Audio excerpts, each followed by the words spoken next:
अस्सलामुअलैकुम, I am doctor Mariam Atiq. आज हम बात करेंगे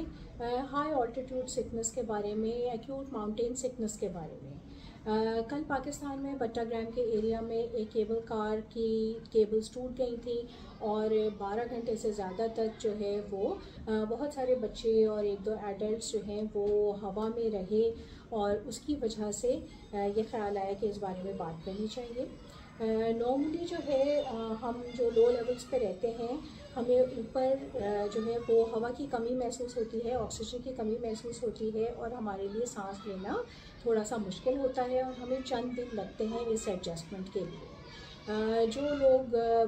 पहाड़ों पे ही रहते हैं उनके लिए ये मुश्किल नहीं है क्योंकि उनकी बॉडी ऑलरेडी उसके लिए ट्यून्ड होती है। फिर भी अगर आप हाइकिंग पे जाना चाहते हैं, कोई माउंटेन क्लाइंबिंग पे जाना चाहते हैं तो आपको चंद बातों का ख्याल रखना ज़रूरी है, क्योंकि अगर आप बहुत तेज़ी से एक चढ़ाई चढ़ते हैं तो ऊपर ऑक्सीजन की कमी होती है, हवा के प्रेशर की कमी होती है, तो आपको जो है वो मतली महसूस हो सकती है, आपको चक्कर आ सकते हैं, आपको ऐसा लगता है कि आपका सर हवा में उड़ रहा है क्योंकि आपकी बॉडी इस लो ऑक्सीजन पे एडजस्ट करने की कोशिश कर रही होती है। जैसे अगर आपका बॉडी एडजस्टमेंट नहीं होती है आपकी और आप बहुत ज़्यादा देर तक इस लो ऑक्सीजन में रहते हैं तो आपको जो है वो पानी आपकी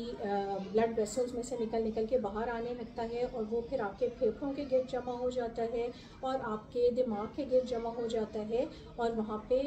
फेफड़ों को वो दबाना शुरू कर देता है और दिमाग में भी स्वेलिंग हो जाती है और आपको डिफरेंट सिम्टम्स होने लगते हैं। अगर ये पानी फेफड़ों के गिर्द जमा हो जाए तो आपको सांस लेने में दुश्वारी होती है, आपको सीने में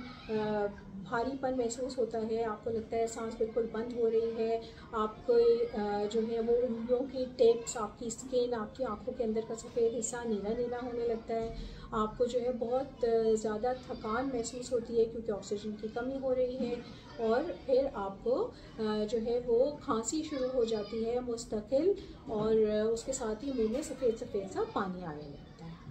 यही पानी जब आपके ब्रेन के गिर्द, आपके दिमाग के गिर्द पे सराउंड करके उसको प्रेस करना शुरू कर देता है तो आपको सर में दर्द होता है, आपको मतली महसूस होती है, आपको उल्टी महसूस हो सकती है, आपको समझ में आना ज़रा, आपकी मेंटल अलर्टनेस कम हो जाती है, आपको कंफ्यूजन होने लगता है, आपको हेल्यूसिनेशंस होने लगते हैं, आप ऐसी चीज़ें इमेजिन करने लगते हैं जो वहाँ पे नहीं है, आपका बिहेवियर एबनॉर्मल हो जाता है, आपको समझ में नहीं आता कि असल क्या हो रहा है और जो है क्या चीज़ असली नहीं हो रही है और सिर्फ आप दिमागी तौर पे उसको सोच रहे हैं और जब ये ज़्यादा बढ़ जाता है तो आपको बेहोशी हो सकती है, आप कोमा में चले जाते हैं। तो इन सब से बचाव के लिए आपने क्या करना है? अगर आप कहीं हाइकिंग पे जाना चाहते हैं या पहाड़ों की क्लाइंबिंग पे जाना चाहते हैं, आप वेकेशन पे जाना चाहते हैं तो सबसे पहले आप अपनी वेकेशन को प्लान कीजिए। आप देखिए कि जब आप जाना चाहते हैं उस वक्त कैसा वेदर हो रहा है, गर्मी हो रही है, सर्दी हो रही है। आप अपने साथ कोई ना कोई अपने साथ ही रखिए, 2-4 लोग मिल के एक दूसरे की मदद कर सकते हैं और ट्रिप को एंजॉय भी कर सकते हैं और आपके लिए सेफ्टी भी ज़्यादा बेहतर रहेगी। फिर आपके पास सप्लाईज़ पूरी होनी चाहिए, मसलन आपके पास फर्स्ट एड किट होना चाहिए, टॉर्चेस होने चाहिए, मोटे कपड़े होने चाहिए, दवाइयाँ जो हैं वो होनी चाहिए, आपके पास अपने इनहेलर्स या पम्प्स या कोई ऑक्सीजन सप्लाई होनी चाहिए क्योंकि जब आप 8000 फीट से ज़्यादा बुलंदी पे जाते हैं तो 8000 से 14000 फीट पे इंसान को ये दिक्कत ज़्यादा शुरू हो जाती है। जो लोग बिल्कुल आदी नहीं हैं उनको 6500 फीट अबव सी लेवल पे भी ये प्रॉब्लम शुरू हो जाते हैं और अगर आप 18000 फीट से ऊपर जाते हैं तो आपको कई दफ़ा ऑक्सीजन, एक्स्ट्रा ऑक्सीजन वगैरह की ज़रूरत पड़ती है। तो उस टाइम पे आपने अपने आप को इन सारी सप्लाईज के साथ में तैयार भी लेके जानी है। फिर आपको अपनी हैबिट्स में कुछ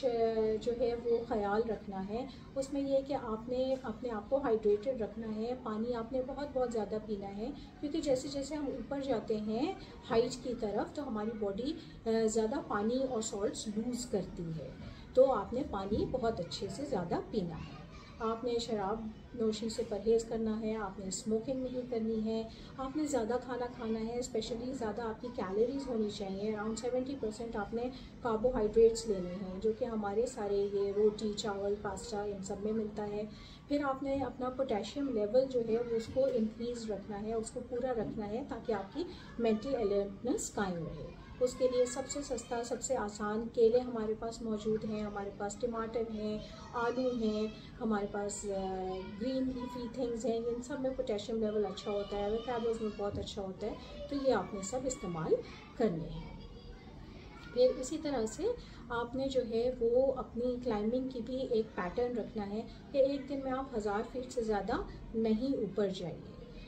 उसके बाद आप थोड़ा रेस्ट कीजिए और आहिस्ता आहिस्ता ऊपर चलें। अगर आप 3000 फीट तक जाते हैं तो फिर हर 3000 फीट के बाद आप एक 24 घंटे का रेस्ट करें, ताकि आपकी बॉडी उस चेंज्ड एटमॉस्फेरिक प्रेशर और ऑक्सीजन से एक्लेमेटाइज हो जाए, उसकी आदी हो जाए। फिर जब आप ज़्यादा ऊपर तक जाते हैं, एक दिन में अगर आप 1000 फीट से ज़्यादा ऊपर जा रहे हैं तो आप ऊपर जाइए, लेकिन रात को सोने के लिए थोड़ा सा नीचे के लेवल पे आके आप सोइए, क्योंकि सोते सोते ऑक्सीजन की कमी ज़्यादा महसूस होती है। फिर आपको अगर इन सिम्टम्स शुरू हो जाते हैं तो आप अपना सफ़र छोड़िए, आप नीचे आइए, अपना आप चेकअप कराइए। आपको एक्सरे की ज़रूरत है, MRI CT स्कैन की ज़रूरत वगैरह हो सकती है, जो कि डॉक्टर डिसाइड करेगा। कई दफ़ा जो लोग पहले से प्लान करते हैं उनको डॉक्टर्स एक दवाई देते हैं, एसीटाज़ोलामाइड। इसका काम है कि ये हमारे सांस की रफ्तार को बढ़ाती है, तो जब सांस की रफ्तार ज़्यादा होगी तो हमारे अंदर ज़्यादा ऑक्सीजन जाएगी और बॉडी तेज़ी से उस लो ऑक्सीजन लेवल पे एडजस्ट करती है। ये जब आपको कोई देता है तो वो सफ़र शुरू करने से 24 घंटे पहले से शुरू करनी होती है और 4-5 दिन तक लेनी होती है, ताकि तब तक बॉडी अपने नॉर्मली उस लेवल को एडजस्ट कर ले। फिर आपके पास इनहेलर्स, रेस्पिरेटर्स वगैरह ये सारे होने चाहिए। चोटें वगैरह अगर कोई लग जाए तो उनका सामान होना चाहिए। अगर मौसम एकदम से ठंडा हो जाता है तो एक्स्ट्रा मोटे कपड़े वगैरह आपके साथ होने चाहिए। अगर कहीं वहाँ तूफ़ान आ जाए या कुछ और आप फंस जाते हैं तो आपके पास खाने पीने का बंदोबस्त भी होना चाहिए। तो प्लीज़ इन सब बातों का ख्याल रखिए, अपने आप को सेफ़ रखिए आप जहाँ भी हैं, और अगर आप जाना चाहते हैं, घूमना चाहते हैं तो उसे भी इंजॉय कीजिए। अस्सलाम।